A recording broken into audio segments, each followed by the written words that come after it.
My husband died a year ago, and suddenly I got a text from his number.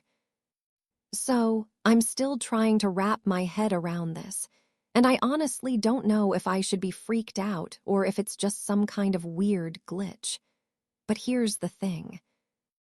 A little over a year ago, my husband, Ben, passed away. He was 32, out of nowhere. It was a car accident, and I'm still not sure if I'll ever really process it. The whole thing feels like a nightmare, honestly. I still have moments where I expect to hear his voice or catch him sitting on the couch when I walk in after work. But it's all gone. Just gone. Anyway, fast forward to last night. I was sitting on the couch, scrolling through Instagram, trying to distract myself from the weight of everything.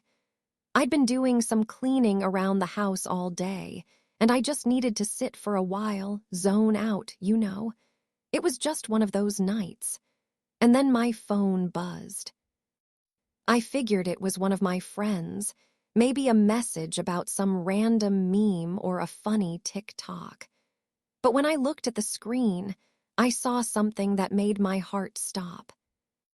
It was a text from Ben's old number. I had to blink a couple of times because for a second I thought my eyes were playing tricks on me. But no, it was his number and the message. It just said, "I miss you." I froze. I couldn't move for a minute, just staring at it, hoping that maybe I'd imagined it. I looked at the date and time. It was from an hour ago. I didn't know what to think. I didn't know if I should be freaked out or if maybe someone was playing a sick joke. But I knew one thing for sure. I hadn't heard anything from his phone since the day he passed. Not a single message.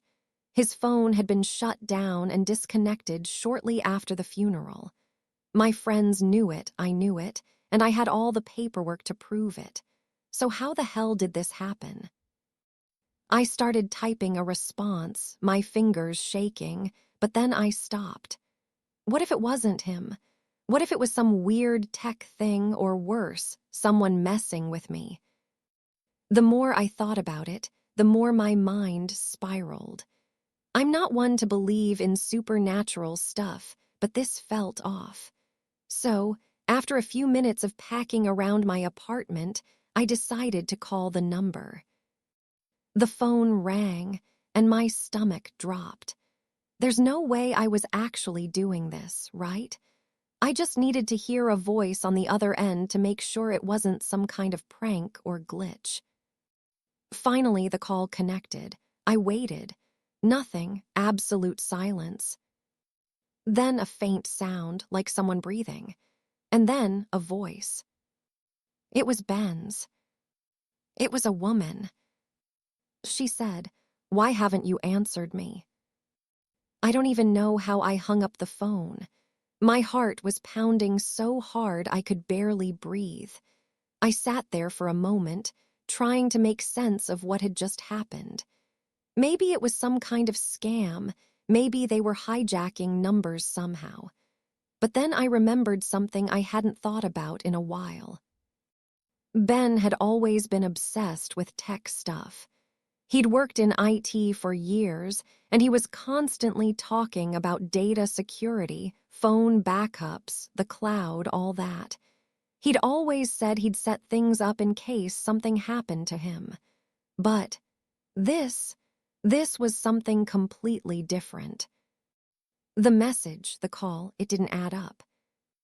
So I did what any normal person would do. I went into full detective mode. I started researching, digging through everything I could find, looking for any explanation. But the deeper I went, the stranger things got. I couldn't find anything that made sense. There were no signs of hacking, no evidence of any kind of data breach or security failure, just more unanswered questions. It's been 24 hours since that message, and I've been going over everything in my head, trying to figure out what the hell is going on. I keep asking myself, was it really Ben trying to reach out to me somehow, or is someone messing with me? Maybe it's something I don't want to admit, but I think I need help figuring this out.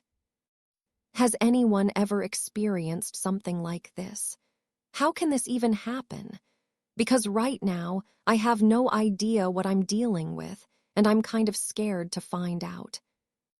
I tried calling the number back again this morning. I don't know why, I just had this weird feeling that I needed to. The rational part of my brain kept telling me it was probably nothing, that it was just a coincidence. But the other part of me, the part that felt like I was going crazy, just couldn't stop thinking about it.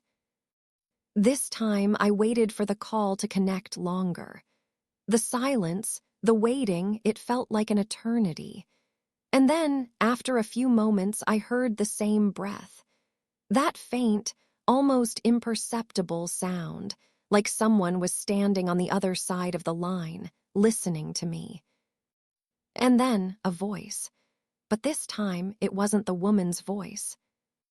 It was a man's, a voice I recognized instantly. "Why aren't you responding?" he said, his tone so familiar it sent chills down my spine. "Ben." My heart stopped. I couldn't breathe. I couldn't even think. It wasn't possible. Ben was gone. His funeral was over a year ago. His family and I had gone through the grief, the pain, the finality of saying goodbye. But there it was, his voice clear as day coming through the phone. I managed to say his name just barely, like I was in some sort of trance. "Ben!" It sounded so stupid, so out of place. "Yes," he replied. "Why didn't you answer my message last night?" I wanted to scream, to demand answers, to understand how the hell this was happening. But all I could do was whisper, "You're dead." There was a long pause. For a moment, I thought the line had gone dead, but then he spoke again. "I know, but that doesn't mean I'm gone. Not really." I felt my stomach churn. The air in the room grew thick, suffocating. Was I hallucinating? Was this some kind of twisted dream? "How is this happening? How are you?" "I told you I set things up. I wanted to be sure you'd be okay. But you're not okay, are you?" The words hit me like a punch to the gut. How could he say that? He was supposed to be gone. There was no way this was real. And yet, it sounded so real. His voice, the way he spoke, the way he used to sound when he was frustrated or worried. Everything about it felt like it was him. I don't understand. This doesn't make sense." Ben's voice was soft now, almost soothing. "I know it's hard, but you need to listen to me. You need to figure this out. There are things you do know, things you're not supposed to know." The line went dead. I stared at my phone, my hands shaking, my mind racing. What the hell was happening? Was this some kind of prank? Had someone gotten access to his number, his old voice recordings? Was this all just some elaborate trick? But something inside me told me this wasn't just a coincidence. Ben had always been meticulous about his tech, always thinking ahead. He'd been obsessed with making sure everything was safe, secure, and in order. I had never really understood it before, but now I couldn't ignore it. He had set something up, something that was allowing this to happen. I spent the entire day trying to figure out what the hell was going on. I combed through his old phone records, checked his social media accounts, tried to dig up anything that could explain the unexplainable.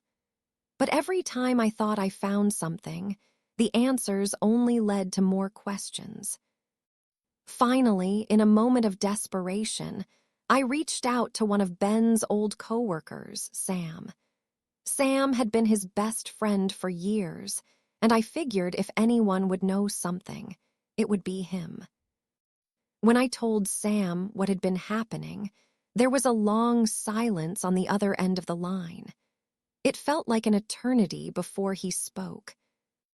"I don't know what to say, but I think I might know what this is," Sam finally said, his voice low and hesitant.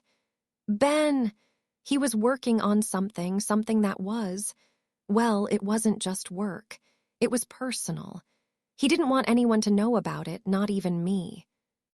"What was he working on?" I asked, my pulse quickening. Sam hesitated again.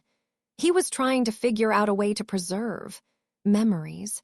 Like the way people back up files or photos on their phones. But he was doing it with people, connecting memories, thoughts, things like that.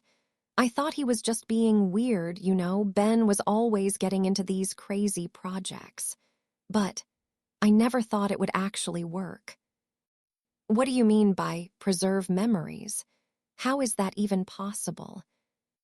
"I don't know the details," Sam said, his voice sounding almost scared. "But I know he was working on something that wasn't normal. He said it was to help people stay connected even if they weren't physically there anymore. I just didn't think it would, really happen." I was stunned. My mind was racing, trying to comprehend what Sam was saying. Could it be true? Had Ben found a way to stay connected somehow, even after death? Before I could ask any more questions, Sam's voice cut through my thoughts. "Look, I'm not saying what's happening to you is part of that project or whatever, but if it is, then you need to be careful. Ben wasn't the only one who knew about it." I felt the blood drain from my face. What did that mean? And who else knew about this? The conversation with Sam left me more confused than ever. What the hell was Ben working on? The idea that he was trying to preserve memories or even create some kind of connection after death. It was insane. But the more I thought about it, the more I realized how much Ben had been changing in the months before the accident. He'd always been a little obsessive about tech, but lately it had been worse. He'd spent late nights in his office, coding and tinkering with his computer. Sometimes he'd get so absorbed that he wouldn't even notice me sitting next to him. I never asked too many questions. I just assumed it was some new project he was working on. Now I regretted that. I wished I had paid more attention. I needed to find out what Ben had been up to, what had been his project, and what Sam had meant by "you need to be careful." But how the hell was I supposed to do that? I spent the entire night going through Ben's things. I started with his desk, the place where he had spent so much time before everything fell apart. I pulled out drawers, looked through old notebooks, even dug through his personal files on his old laptop. But there was nothing. No notes, no documents, nothing that could explain what he had been working on. It felt like he had wiped everything clean. Then, just as I was about to give up, I found something. A small, black flash drive. It was tucked away in the back of his desk drawer, hidden underneath a stack of old bills. I didn't even know Ben had a flash drive like this. It didn't have any labels on it, nothing that gave any clue as to what it might be. My heart started pounding as I plugged it into my laptop. The screen flashed to life, and I saw a folder titled Project Echo. The name made my stomach twist. It sounded ominous. I clicked on the folder. Inside, there was a single file, an encrypted video file. My hands were shaking as I clicked to open it. It took a few seconds for the password prompt to appear. I stared at the screen, feeling the weight of the moment. This was it. This could be the answer I was looking for. I typed in the first password that came to my mind, his birthday. It didn't work. I tried a few others, his favorite band's name, a combination of numbers I thought might make sense, but nothing. Frustrated, I took a deep breath and thought about Ben. He had always been the type to make his passwords complicated, but they always had some personal meaning. I had to think of something that was us. Then it hit me, our anniversary. I typed it in. The screen flickered, and suddenly the video file started playing. My breath caught in my throat as I watched the familiar image of Ben appear on the screen. He looked just like he did the last time I saw him, healthy, smiling, and alive. But there was something off about the way he spoke. The way his eyes shifted, like he wasn't looking directly at the camera.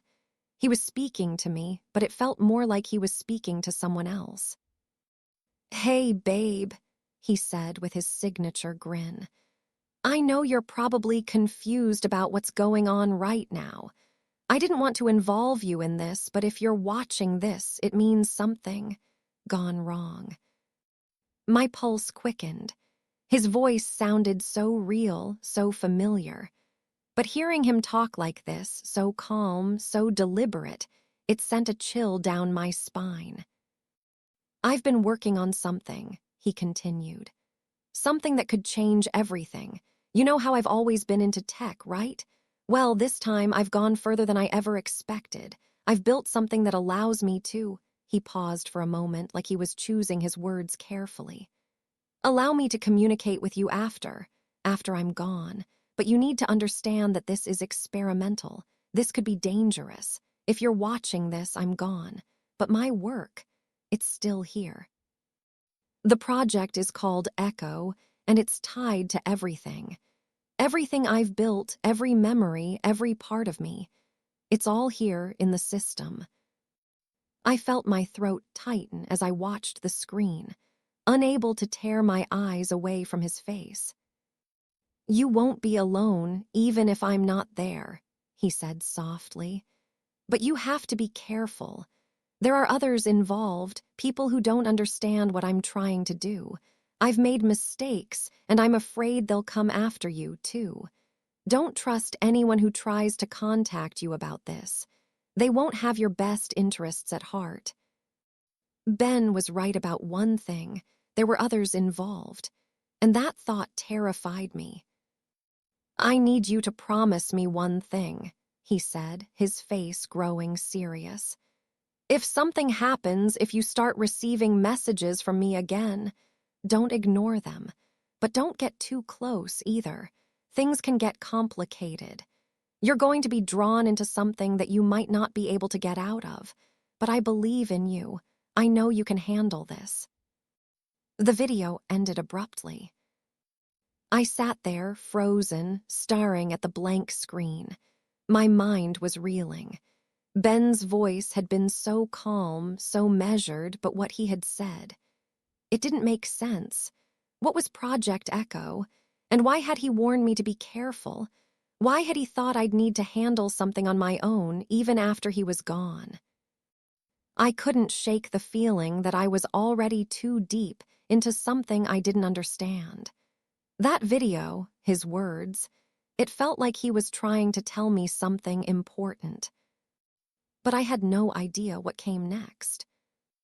And as if things weren't strange enough already, that's when I got another text.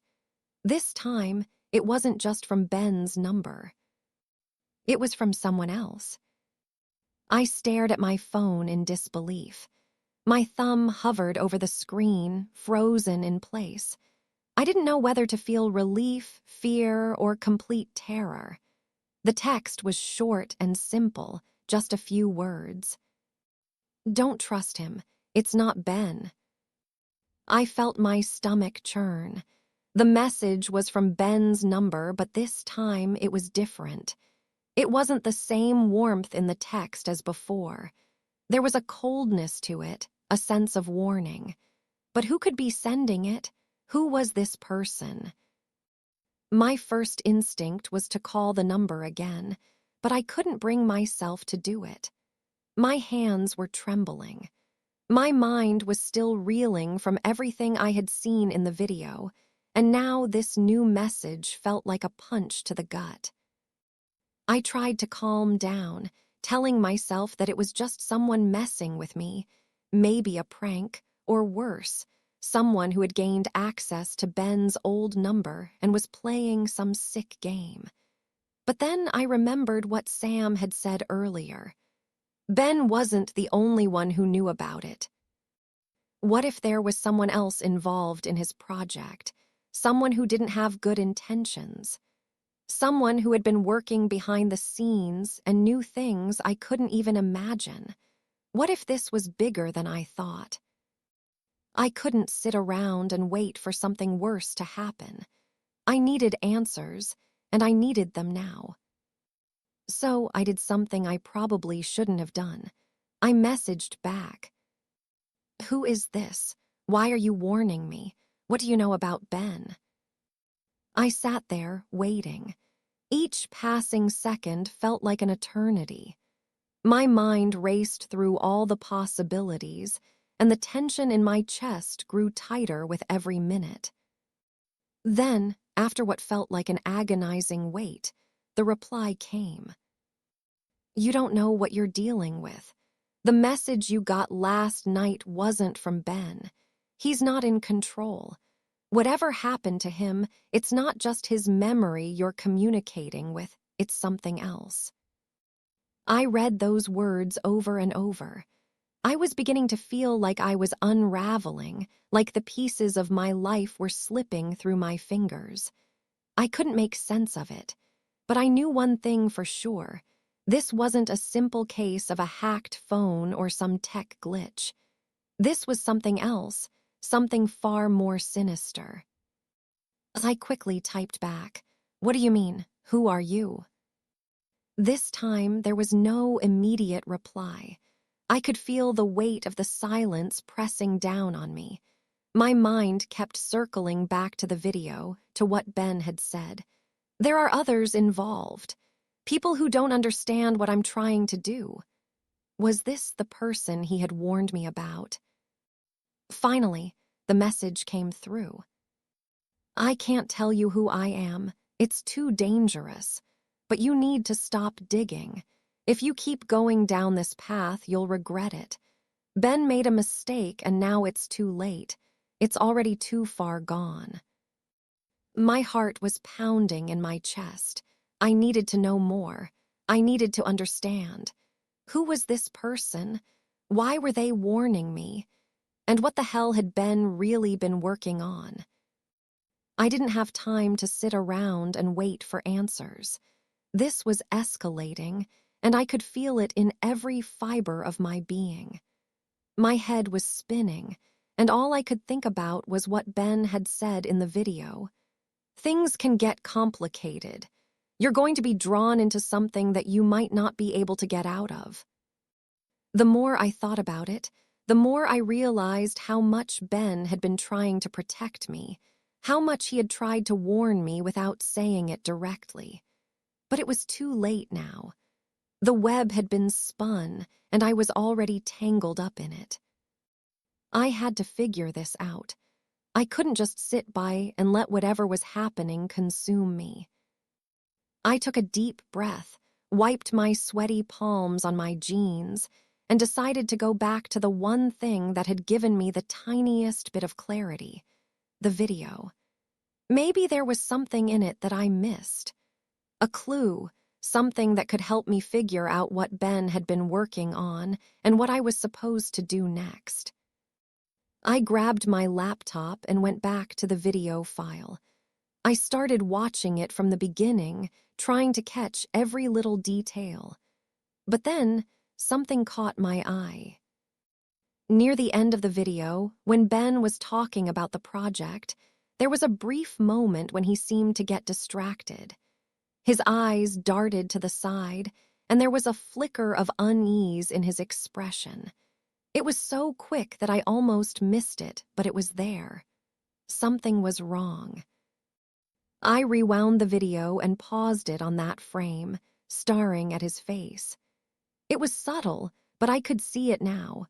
A small shift in his expression, like he was trying to say something without saying it. That's when I noticed it. Behind him, in the corner of the room, there was a glimpse of something, someone standing in the shadows. A figure, barely visible, but unmistakable once you saw it. I froze. My blood ran cold. That wasn't possible. I had been sitting in that room with him just days before his accident. I would have noticed if someone else had been there. But there it was, a figure lurking just behind him. I felt the hairs on the back of my neck stand up. This was getting worse. The more I uncovered, the more questions I had, and the more dangerous it seemed. I had to know who that figure was, and I had to know what Ben had really got himself into. I leaned closer to the screen, my heart hammering in my chest. The figure behind Ben was now impossible to ignore. The shadows in the corner of the room made it difficult to make out any details, but there was no mistaking the presence of a person, standing eerily still. Whoever it was, they were there, watching, lurking just out of sight. I rewound the video again, playing it in slow motion, trying to get a better look at the figure. The footage was grainy, but I could just make out a silhouette, someone tall, maybe even taller than Ben, standing with their back to the wall. They weren't moving.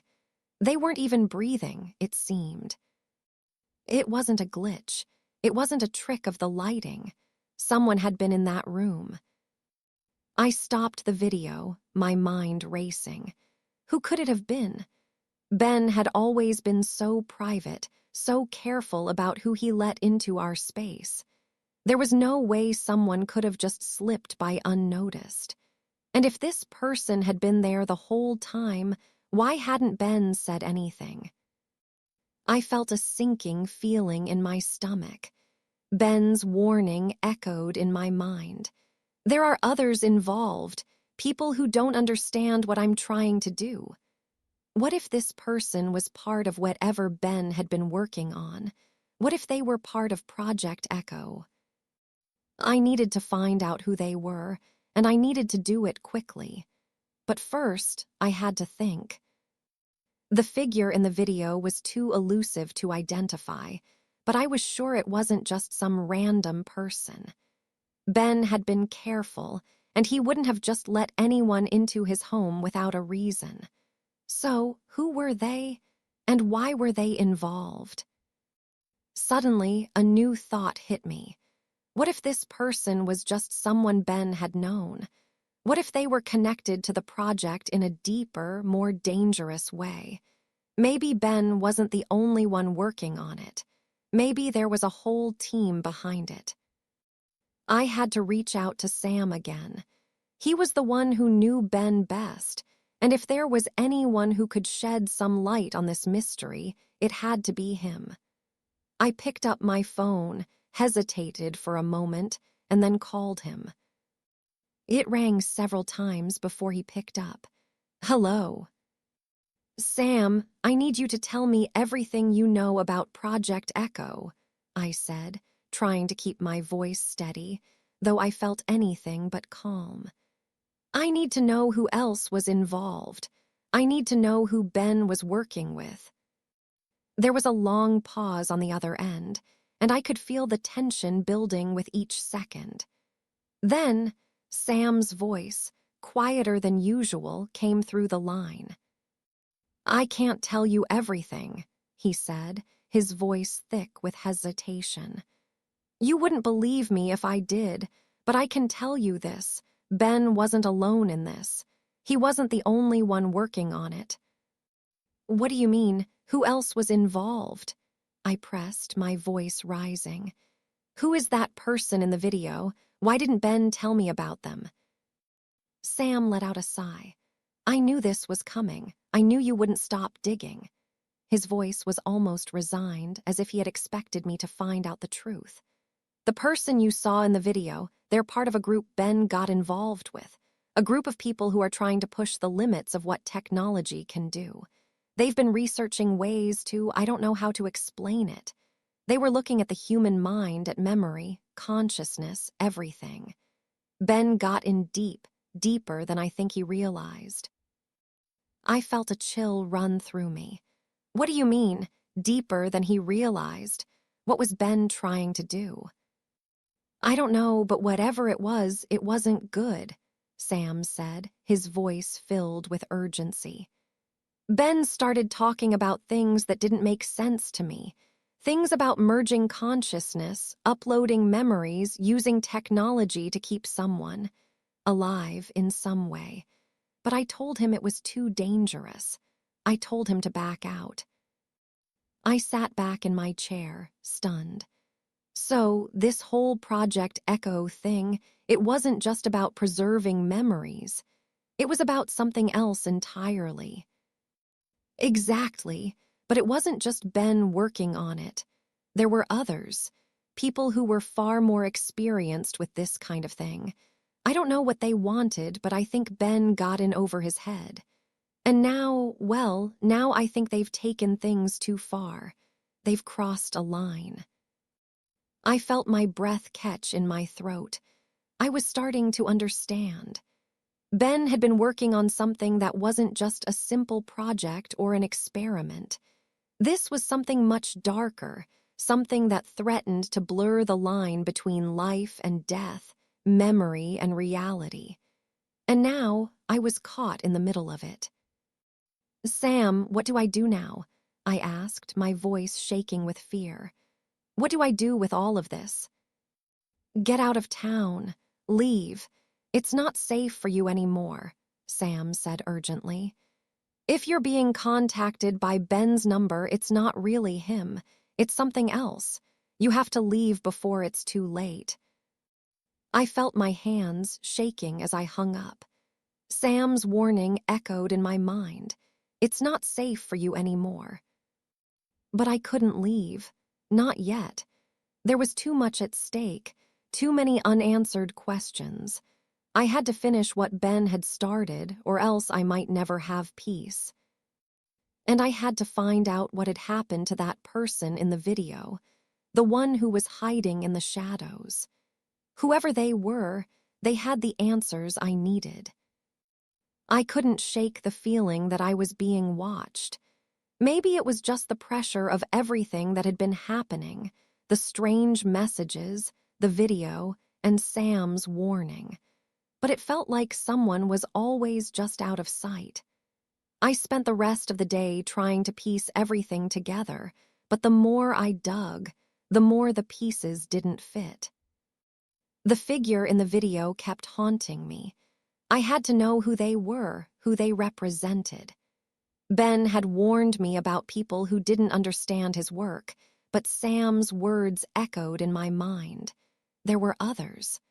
What if the people behind Project Echo weren't just scientists or researchers? What if they were something darker, something I couldn't even begin to comprehend? I couldn't stop thinking about the night Ben died. It had been a car accident, that's all I had been told. But now, every detail seemed more suspicious. Ben had always been so careful. He had always been a cautious driver. It didn't make sense that he would crash like that. And with everything I was uncovering about his work, the accident felt more like the result of something bigger, a mistake, or perhaps something even more sinister. That night, I did something I had been avoiding. I returned to the scene of the accident. I don't know what I was hopping to find. Maybe a clue. Maybe something to help me piece together the timeline of events leading up to that moment. But as I stood there, staring at the spot where his car had collided with the tree, the air felt thick with unease. It was almost like the place itself was holding its breath, waiting for me to uncover something. Something that I wasn't supposed to. I took out my phone, the screen lighting up in the darkness, and I checked the messages again. Nothing had changed. The last message from Ben's number was still there, chillingly cryptic. Don't trust him. It's not Ben. I felt a pang of confusion mixed with fear. Who was I supposed to trust? Sam seemed to know more, but he had warned me to leave. And now this other figure, the one lurking in the shadows of the video, was still a mystery. Suddenly, my phone buzzed in my hand. It was another message. My heart skipped a beat. I know you're there. You're getting too close. You can't hide from what's coming. I froze. The message was from Ben's number again. But this time, it didn't feel like a warning. It felt like a threat. I quickly scanned the area, my pulse racing. There was no one around. The street was quiet, and the only sound was the wind rustling through the trees. I could feel the weight of the message pressing on my chest, suffocating me. Whoever was sending these messages knew where I was. They were watching me. I started walking back to my car, trying to calm myself. I needed to get out of here. I needed to think. But as I turned the corner, I saw something that made my blood run cold. A figure stood by the edge of the street, their face partially obscured by a hoodie. I couldn't see their face clearly, but I could feel their eyes on me. I stopped in my tracks. My heart pounded in my chest. Was this the person from the video? The one Ben had been trying to warn me about? I didn't know what to do. Should I approach them? Should I call the police? Before I could make a decision, the figure started walking toward me, slowly, deliberately. Their footsteps were soft but purposeful, like they knew exactly where they were going. I instinctively took a step back, my breath shallow. What did they want? I glanced at my phone again. Another message popped up. I told you to stop. You're not ready for this. It's already too late. I didn't know what to do. I felt cornered. The figure was getting closer, and I could feel the weight of their presence, like they were closing in on me from all sides. I needed to run, but my feet felt frozen to the ground. Who are you? I called out, my voice trembling. What do you want from me? The figure didn't answer. Instead, they raised their hand, pointing directly at me. I couldn't see their face clearly, but I could feel the intensity of their gaze. You shouldn't have come here, the figure said, their voice low and steady. It was calm, too calm, like they were expecting me. Ben knew the risks, you don't, but you're about to find out. That's when it hit me. This wasn't just some random person. This was someone involved in Project Echo. And whatever Ben had been working on, whatever mistake he had made, it was too big for me to handle alone. The figure didn't move closer, but I could feel the tension in the air, thick and suffocating. My mind raced. I had no idea who they were or what they wanted, but it was clear now. They were connected to whatever Ben had been involved in. I took a deep breath and backed away slowly. I wasn't ready to face whatever they were offering. Not yet. I'm leaving, I said, my voice steadying, though my heart was still pounding. I don't know what you're involved in, but I'm done. I'm not part of this anymore. The figure didn't move. But as I turned and hurried back toward my car, I heard them say something that made my blood run cold. You can't walk away from this. It's already inside you. There's no escape now. I didn't look back. I couldn't sleep. Every time I closed my eyes, the figure in the hoodie flashed in my mind. The warning they'd given me echoed endlessly in my thoughts. You can't walk away from this. It's already inside you. There's no escape now. It wasn't just paranoia anymore. It was real. Something had changed. I wasn't the same person I was a few weeks ago.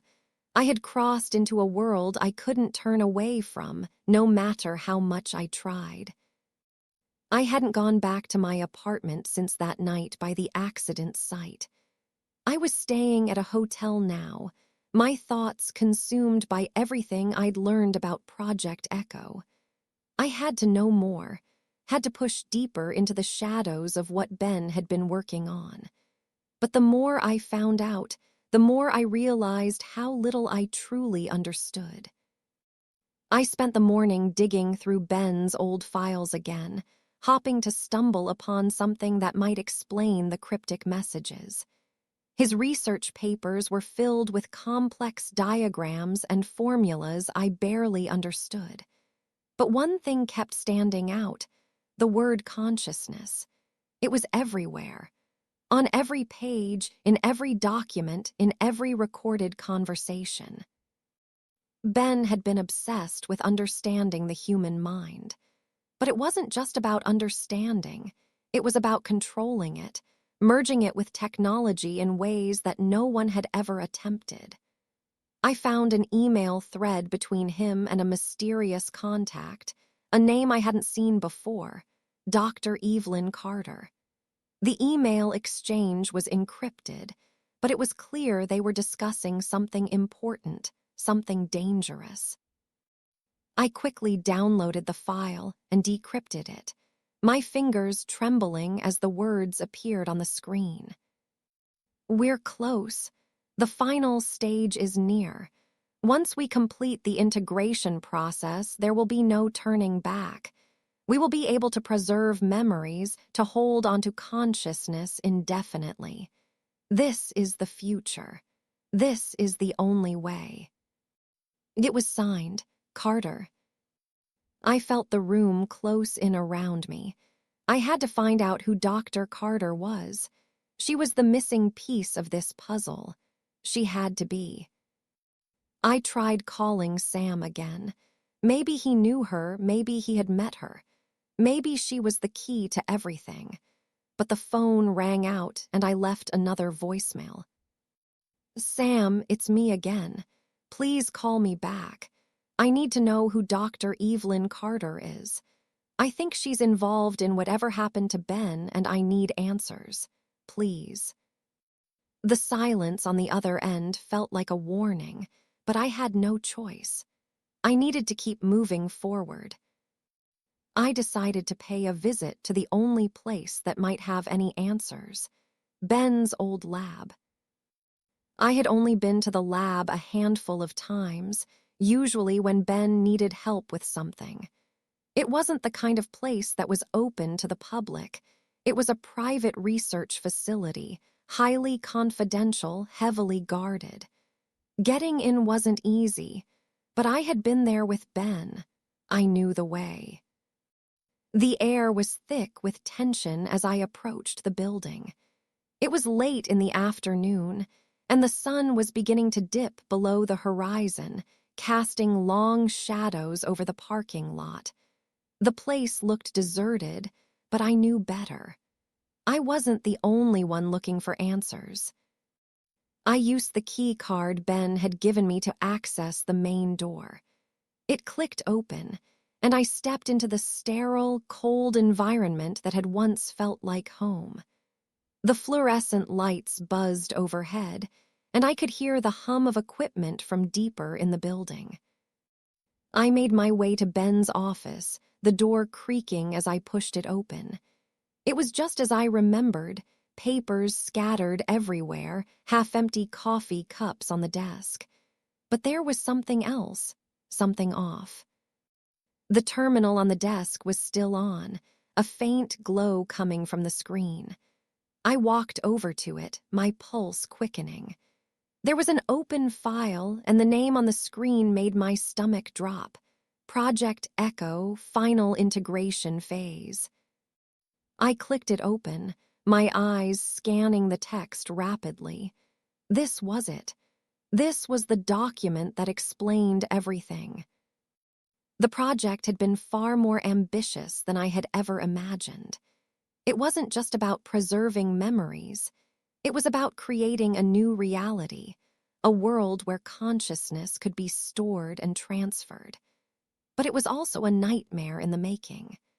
People weren't just meant to live on in some artificial form. They were meant to be controlled, manipulated, subjected to a higher power that had no regard for their individuality. The final phase of the project involved merging multiple consciousnesses into one entity, creating a superbeing that could be controlled and directed at will. It was the perfect weapon. And Ben had known all of this. He had been working with Dr. Carter to perfect the process, to push the boundaries of human consciousness. But something had gone wrong. Something had shattered the delicate balance they were trying to create. The document ended with a chilling line. Subject A will be integrated at midnight. It is imperative that the process succeeds. Failure is not an option. Subject A. I felt a cold sweat break out on my forehead. Who was Subject A? Was it Ben? Was it me? I turned around, hearing a noise behind me. My heart skipped a beat, but when I looked, there was no one there. I was alone. Or at least, I thought I was. I didn't have much time. I had to find out who Subject A was and stop whatever had been set in motion. I grabbed the nearest file and ran out of the office, but as I made my way down the hallway, I heard footsteps behind me. Heavy, deliberate. I stopped in my tracks, my blood running cold. "Don't bother running," a voice said, calm and steady. It was a voice I hadn't expected to hear. It was Dr. Evelyn Carter. Dr. Carter stepped out from the shadows, her face cold and expressionless. She was older than I expected, but her eyes, the same sharp, calculating eyes, were just as I imagined. Her presence was overwhelming, like she had been part of this place long before I even arrived. "You're not supposed to be here," she said, her voice smooth, almost clinical. "This research, it's far too dangerous for people like you to understand." I took a step back, my heart racing. What did you do to Ben? Why was he involved in this? She tilted her head slightly, her lips curling into something close to a smile. "Ben, he was a brilliant mind. He saw the potential of our work before anyone else did. He understood that consciousness could be manipulated, controlled. But he wasn't ready for what we were really doing." My blood ran cold. "What do you mean? What were you doing?" Dr. Carter took a step closer, her eyes never leaving mine. "You still don't understand, do you? Project Echo wasn't about preserving memories. It was about creating something new, a new form of life, something that could surpass the limits of human existence. And Ben, he was close. He knew too much. He was a liability." I felt a knot tighten in my stomach. "So you killed him." Dr. Carter laughed, the sound almost cruel. "Number Ben wasn't killed, he transferred." I blinked, not understanding. "Transferred? What are you talking about?" She walked closer, as though she were trying to gauge my reaction. "Ben was Subject A. He was the first to undergo the process. The integration. He was the one we used to test the final stage of the project." I felt lightheaded, as if the world around me was crumbling. No, this can't be true. He died in a car accident. I saw it happen." "Ah, yes, the car accident." She paused, looking almost amused. "That was staged, a necessary step. The physical body had to be disposed of. The consciousness, however, lives on. It was integrated into the system, into Project Echo." My mind couldn't keep up. "So Ben is still alive?" "In a way," she said, her voice dropping lower as if savoring the moment. "But he's not Ben anymore. He's part of something far greater, The integration process is irreversible.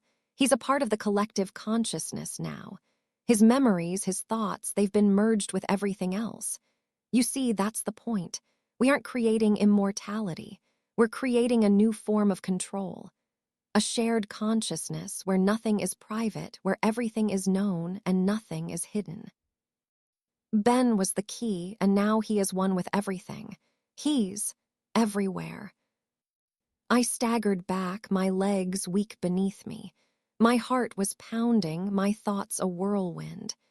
So the messages I've been getting, that wasn't him. Dr. Carter shook her head. No, those messages were part of the process. Ben's consciousness, or what's left of it, is trying to reach you. It's fragmented, disconnected, but it's still there trying to warn you. The last part of him that remained human, still fighting against what we've done to him. But it's too late. You can't save him. He's gone. And now, so are you. My mind raced. I was shaking, trying to make sense of everything she was saying. This couldn't be happening. This was insane. It was. It was like something out of a science fiction nightmare. But the more I thought about it, the more it made sense. The strange glitches, the videos, the weird, cold feeling I had when I'd been going through Ben's files. It was all connected. It wasn't just a project. It was a prison. For Ben, for everyone involved, and now it was pulling me in. Why me? I asked, voice trembling. Why are you telling me this? Because you're the only one left, she said, her voice cold and emotionless. Ben was supposed to bring you in to help us perfect the process. But now you're the only one who can complete what he started. You're the one who's meant to integrate with the collective. It's the next step. It has to be. I shook my head furiously. No, I'm not doing this. I won't let you control me. I won't let you take me. She smirked as if the idea of resistance were laughable. You have no choice, Emma. You've been part of this from the beginning. The moment you entered Ben's life, you were already chosen. A cold, terrifying thought struck me then. The messages, the constant pull I'd felt, the idea that I had been chosen. It wasn't a coincidence. This wasn't just something that had happened to me. It had been planned from the beginning. I'm not like him, I spat, stepping backward, my mind racing for a way out. I won't let you do this. Dr. Carter's eyes narrowed. You don't have a choice. You've already been marked. It's already begun. Before I could react, the door behind me slammed shut with a deafening bang, locking me in. I turned, panic rising in my chest. There was no way out. I was trapped. She was right. The walls of the lab seemed to close in on me as Dr. Carter approached. Her face was now a mask of unfeeling coldness, her eyes reflecting the power she thought she held over me. I could feel her presence like a shadow, creeping into every corner of the room. I had to get out. I had to stop her before it was too late. But how? What could I do against someone like her? You're part of the experiment now, she said, as if reading my mind. And there's no escaping that.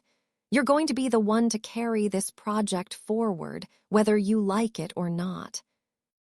I felt my mind swirl. This wasn't just about Ben anymore. This was about everything. My life, my freedom, my identity, it was all slipping away. The very essence of who I was, who I had been, was being erased, bit by bit, and replaced by this terrifying new reality. You won't win, I said through gritted teeth, trying to muster the last of my strength. I won't let you. She stepped closer, her hand reaching out as if to touch me.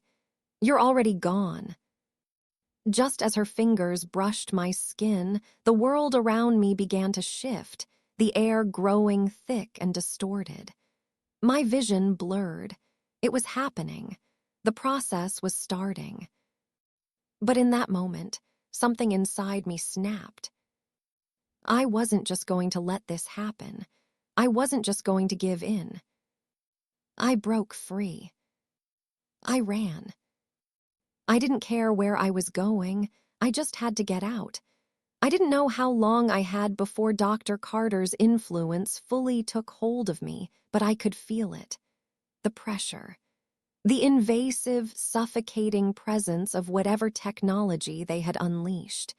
It was creeping into my thoughts, like a virus spreading through my mind. I slammed into the door of the lab, my heart pounding, desperate to find a way out. The door was locked, of course, but I wasn't about to stop. I had to get free. I turned to face Dr. Carter, who was standing there with a quiet smile, like she had expected this.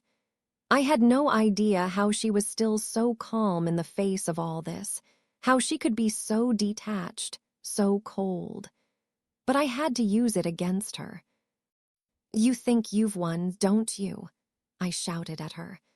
"You think you've got control over everything, over me, over Ben. But you're wrong. You can't control everything." She stepped forward, her eyes narrowing. "You're just like him, aren't you? Always fighting, always resisting. But it's futile.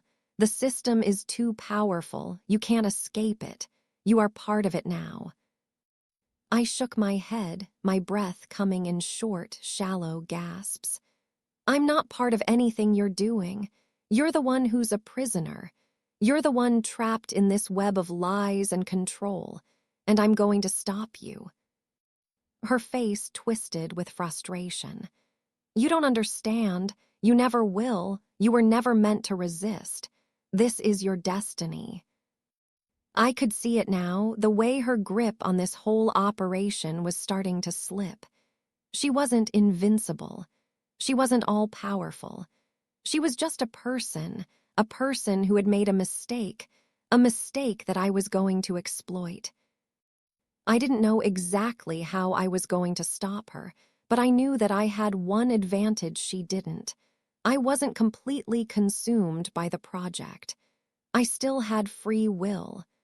I had something she didn't, the ability to think, to decide for myself. I backed away slowly, my eyes scanning the lab for anything I could use. Then I saw it, the terminal where all the project files were stored, the central hub of their entire operation. If I could destroy it, if I could erase everything, it might stop the project from taking hold of me. It might stop whatever connection was trying to be formed. I dashed toward it, feeling a surge of adrenaline. Carter's voice followed me, taunting, but I didn't listen. I reached the terminal and yanked out the plug, ripping it free from the system. The screen blinked, glitching as the data crashed. It was working. The building around me started to hum, the lights flickering. I knew the clock was ticking. Carter lunged at me, but I was faster. I grabbed a nearby fire extinguisher and swung it hard, knocking her back. The force of the blow sent her sprawling across the floor, her expression a mix of disbelief and anger. You can't do this," she shouted, her voice cracking with frustration. "I already did," I muttered, grabbing my phone from my pocket.